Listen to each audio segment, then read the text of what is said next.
When police are investigating a case, one of the most important things is timeline. Now, if your timeline's off, then there's a problem. You can prove a case or disprove a case with timeline. I'm going to show you a Google map and show you the timeline. It takes a little mathematics. I've done most of it for you already, so this shouldn't be very hard. Take a look here. This is a little place called Gunnison, Colorado. This is a journey that we took in a 1995 3/4 ton Chevy conversion van. This is the route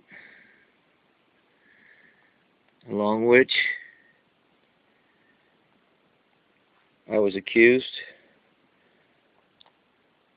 of 3 rapes.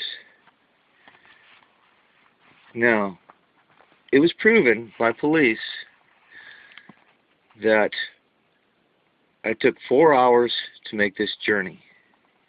Now, if you look up here on this Google map, you'll see it's 179 miles, approximately. I consider it to be 180 because I had to drive to the alleged victim's house. According to Google Map, it takes 3 hours and 41 minutes. That's traveling at approximately 45 miles an hour the entire way. That's an average of 45 miles an hour. We did stop here in Montrose for gas. Took about 15 minutes to check oil, transmission fluid, fuel up, go to the bathroom, pay, and get back on the road. So that equates perfectly with what the police proved and what Google Maps says. I made that journey in 4 hours. Now, according to the victim, she was molested here in Montrose, traveling over Red Mountain Pass, which is the second most dangerous pass in Colorado, and over 2 more mountain passes. She says that she was molested again here at a place called Durango Ski Resort in front of a bar, which I've never been to. Then she said we traveled to Durango, and there was molested again at a place called Chapman Hill, another place I've never been to. All of this would have taken another 2.5 hours. If you do the math, you can see that nothing happened on that journey other than driving hard.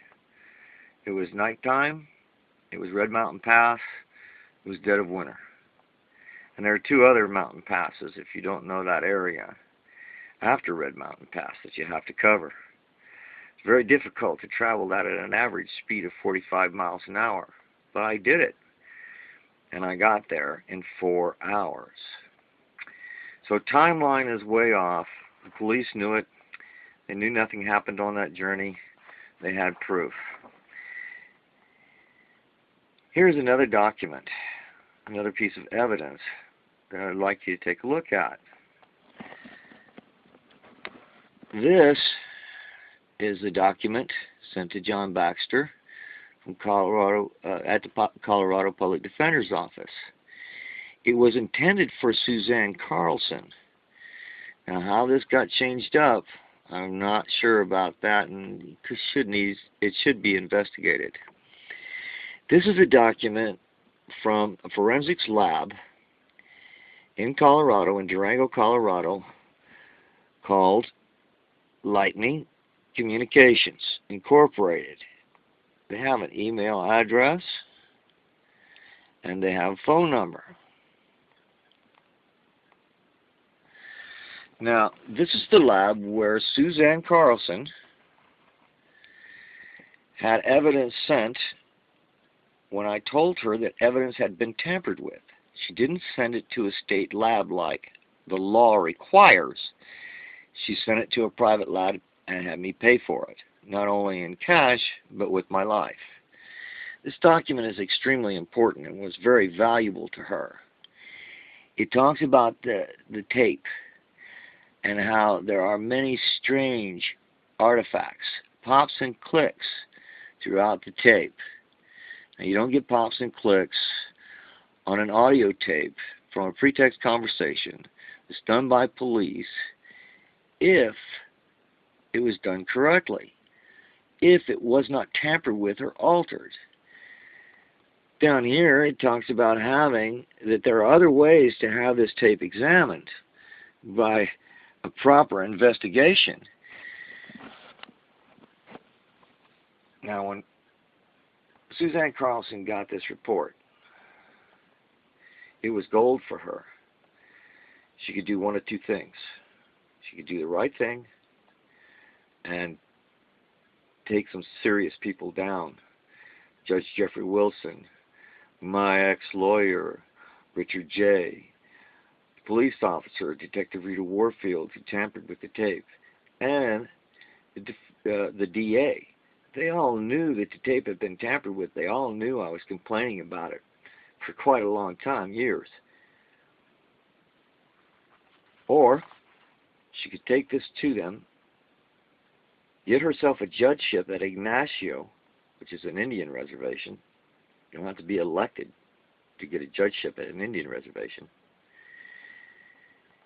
And change her life for the better, go from the public defender's office to a judgeship in a heartbeat, and that's what she did.